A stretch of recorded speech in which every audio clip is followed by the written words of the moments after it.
welcome to Gilbhub TV.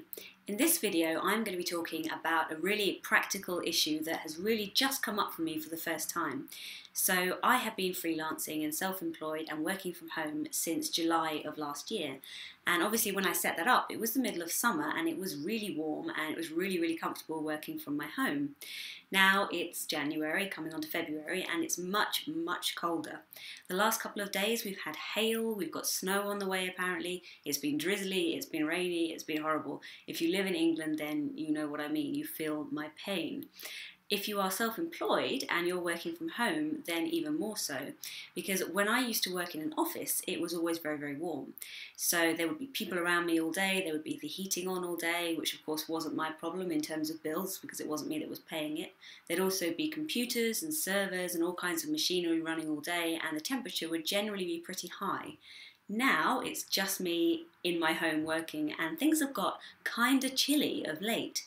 So hopefully this is going to be a helpful video if you are in a similar position where you just want to keep warm during the day just to do your work, but you don't want to have the heating on full blast or be clinging to the radiators between now and spring.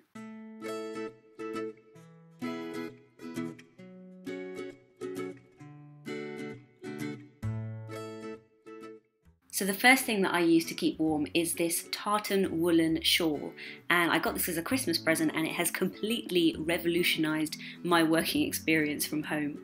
So it goes really nicely over the top of any other clothes that you're wearing. You've got your arms free for typing or doing whatever you're doing to work, and it just keeps me so cosy and warm when it's really cold outside.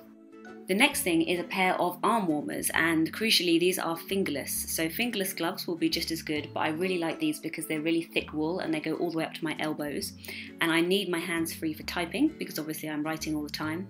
So having some kind of fingerless or arm warmer type gloves is going to keep you really toasty warm. Now, as well as keeping your hands covered, you also need to keep your feet covered because the extremities are where we lose most of our heat during the day. So having some slippers or some really thick socks is really going to help. And last but definitely not least is a nice hot drink. Now, if you're a coffee person, that's fair enough, I'll make no judgment, but I'm very much a tea person and I love my tea and I have it all year round anyway, but particularly in the winter, it really keeps me warm having a nice hot cup of tea on my desk while I work. So I hope you found these tips useful. Hopefully you're going to have a nice toasty warm winter now and roll on the summer is what I say. If you are self-employed, if you work from home and you've got any other kind of ways that you do practical things like this, solving the little problems that we run into when we're not working in an office environment, then please let me know. Leave me a comment below, contact me on my website www.gilbhub.com or connect with me on Twitter at @HannahGilb. I think like this hat needs to be in more of my videos. Frankly, this video deserves a thumbs up just for the moment where the hat flew onto my head. It's like magic. It's like, how do I aim that, you know?